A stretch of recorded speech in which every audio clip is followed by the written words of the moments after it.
আসসালামু আলাইকুম রাহমাতুল্লাহ। আজকের ভিডিওতে আমরা শিখব ফাইল কি এবং কয় ধরনের ফাইল হতে পারে। বাক্যের মাঝে যে কাজটি সম্পাদন করে তাকে ফাইল বলা হয়। এই ফাইল সাধারণত 4 ধরনের হয়ে থাকে। এক নম্বর হলো ইসমুন যাহিরুন, অর্থাৎ প্রকাশ্য ইসিম, যে ফাইলটা প্রকাশ্য ইসিম হয়ে থাকে বাক্যের মাঝে।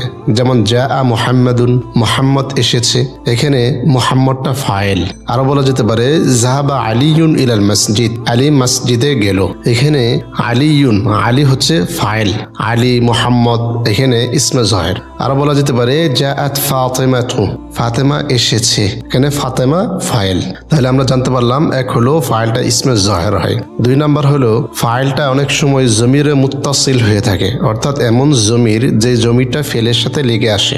যেমন কাতাবতু দারসা, আমি পাঠ লিখেছি, এখানে তু জমিরটি ফাইল। আরো বলা যেতে পারে ক্বরানাল কিতাবা, আমরা বই পড়েছি, এখানে না যে জমিরটি রয়েছে জমিরে মুত্তাসিল, এটি ফাইল। আরো বলা যেতে পারে যাহাবু ইলাল বাইতি, তারা বাড়িতে গেছে, এখানে আলিফ ওয়াও, যাহাবুর ভিতরে যে আলিফ ওয়াও জমিরে মুত্তাসিল রয়েছে এটি এখানে ফাইল। তাহলে আমরা দ্বিতীয়ত জানলাম ফাইলটা জমিরে মুত্তাসিল হয়ে থাকে। 3 নাম্বার জমিরে মুস্তাতির ফাইল হয়, অর্থাৎ এমন জমির যেটা অপ্রকাশ্য, যেটা দেখা যায় না, বাক্যে লুকানো থাকে। যেমন আত-তালিবু কাতাবা দারসা, ছাত্রটি পাঠ লিখেছে, এখানে কাতাবার ভিতরে হুয়া জমির রয়েছে যেটাকে জমির মুস্তাতির বলা হয়, এখানে ফাইল। আরো বলা যেতে পারে ইয়াজহাবু ইলাল মাদ্রাসাতি, ইয়াজহাবুর ভিতরে হুয়া জমির রয়েছে, যে জমিরটাকে জমির মুস্তাতির বলা হয়, এটা হুয়া জমির এখানে ফাইল। তাকতুবু দারসা, সে পাঠ লিখে, এখানে তাকতুবুর ভিতরে হিয়া জমির রয়েছে, এই হিয়া জমিরটি জমির মুস্তাতির ফাইল। অর্থাৎ জমির মুস্তাতির যেগুলো রয়েছে হু হুমা হুম হি হুমা হুন্না,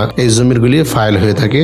আর জমিরে মুত্তাসিল যেগুলি রয়েছে তা তুমা তুম তি তুমা তুন্না, এগুলিও ফাইল হয়। অনেক ক্ষেত্রে ফাইল হয়ে থাকে মাজদারুন মুআওয়ালুন, অর্থাৎ এমন ফেল যেটা শুরুতে আনে মাজদারি আসার কারণে নসব হয়, যেখানে মাজদারের অর্থ আসে, তখন সেই বাক্যটুকু ফাইল হয়ে থাকে। যেমন ইউআজিবুনি আন তানজাহা, তোমার সফল হওয়া আমাকে খুশি করে, এখানে আন তানজাহা যে বাক্যটুকু রয়েছে এখানে ফাইল হয়েছে। আরো বলা যেতে পারে ইয়াসুররুনি আন তাহদুরাদ দারসা, তোমার পাঠে উপস্থিত হওয়া আমাকে আনন্দ দেয়। আরো বলা যেতে পারে ইউলিমুনি আন তাতাআখারা, ইউলিমুনি আন তাতাআখারা, তোমার দেরি করা আমাকে কষ্ট দেয়, এখানে আন তাতাআখারা বাক্যটুকু এখানে ইউলিমু ফেলের ফাইল হয়েছে। তাহলে আমরা জানতে পারলাম যে ফাইলটা ইসমে যাহির হয়, ফাইলটা জমিরে মুত্তাসিল হয়, ফাইলটা জমিরে মুস্তাতির হয়, এবং ফাইলটা মাজদারের মুআওয়াল, অর্থাৎ কখনো একটি বাক্য ফাইল হয়ে থাকে। আজকের ভিডিওতে আমরা জানতে পারলাম যে কয় ধরনের ফাইল হতে পারে, একটি বাক্যের মাঝে কয় ধরনের ফাইল থাকতে পারে। আসসালামু আলাইকুম রাহমাতুল্লাহ।